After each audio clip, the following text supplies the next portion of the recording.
Welcome po sa ating pang-apat na araw. Mga kapatid, tayong lahat ay may mga pangangailangan, tayong lahat ay may mga hinahanap, di po ba?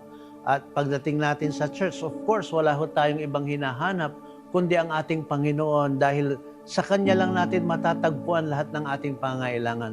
Pero alam niyo ho ba na ang ating Panginoon ay may hinahanap din sa atin? Alam niyo ho ba na ang Panginoon ay may hinahanap din dito sa church? Mayroon siyang 4 na klase ng tao na hinahanap sa loob ng church.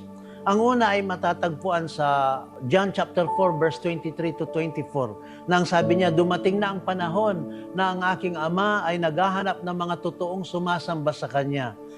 Ang Diyos ay Espiritu at dapat natin siyang sambahin sa Espiritu at katotohanan. Yan po ang unang hinahanap niya, mga worshiper.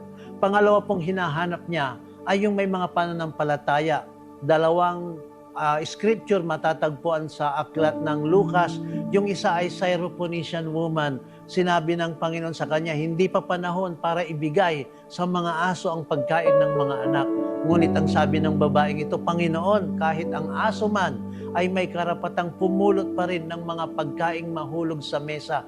Ibig sabihin, wala man akong karapatan, pero sa biyaya mo pwede akong tumanggap.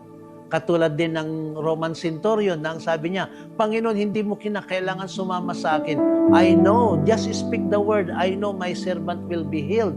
Etong dalawang ito bumilib si Jesus sa kanila sapagkat ganun man na hindi sila Hudyo, pero meron silang pananampalataya. Sabi ng Panginoon, wala pa akong nakitang ganyan katindi ng pananampalataya. Amen. Ang isa pang hinahanap niya ay yung mga taong committed. Sabi niya sa 2 Chronicles 16:9, umiikot ang mata ng Panginoon. Naghahanap siya ng mga taong ang kanilang puso ay tapat sa Kanya.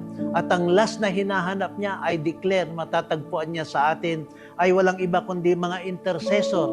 Sinabi niya sa Ezekiel chapter 22 verse 30, naghahanap ako ng mga taong who will stand on the gap.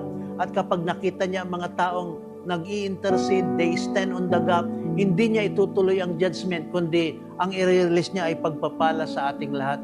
Naway makita ng Panginoon ang isang intercessor na katulad mo, kaya't ipagpatuloy natin ang prayer and fasting. God bless you. Amen.